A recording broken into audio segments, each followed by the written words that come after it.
গ্রামে এসে আসল পরিচয় জানতে পেরে নিজের আসল মাকে আঁকড়ে ধরল পরমা। হ্যাঁ বন্ধুরা, এমনটাই দেখতে পাবো আমরা অনুরাগের ছোঁয়া ধারাবাহিকের আগামী পর্বগুলোতে।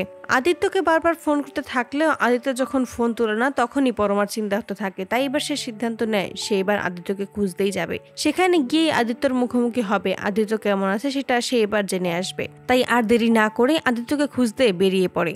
আদিত্যর বাড়িতে আসে এবং সেখান থেকে জানতে পারে আদিত্য এই বাড়িতে থাকে না। আদিত্য তার ডিউটির জন্য অন্য একটা জায়গায় রয়েছে। সেই ঠিকানা নিয়েই আদিত্যর সাথে দেখা করার জন্যই পরমা এসে হাজির হয় আদিত্যর কাছে।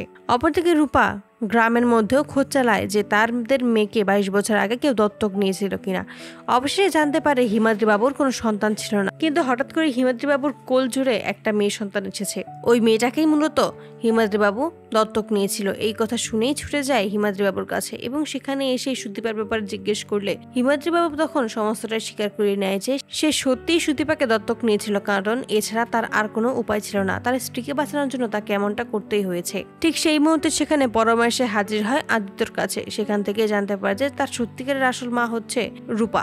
অবশেষে রূপা তার দুই মেয়েকেই খুঁজে পায়। পরমা যখন জানতে পারে রূপা তার আসল মা তখন রূপাকেই আঁকড়ে ধরে। তো বন্ধুরা, তোমরা এটাই তো চাওয়ার জন্য এভাবেই গ্রামে এসে নিজের আসল পরিচয়ের সম্মুখীন হয় পরমা এবং তার আসল মা যে রূপা সেটা যেন জানতে পেয়ে মাকে আঁকড়ে ধরে। কমেন্টে জানাও। আর নিয়মিত আপডেট পেতে আমাদের চ্যানেলটি এক্ষুনি সাবস্ক্রাইব করে পাশে থাকো। ধন্যবাদ।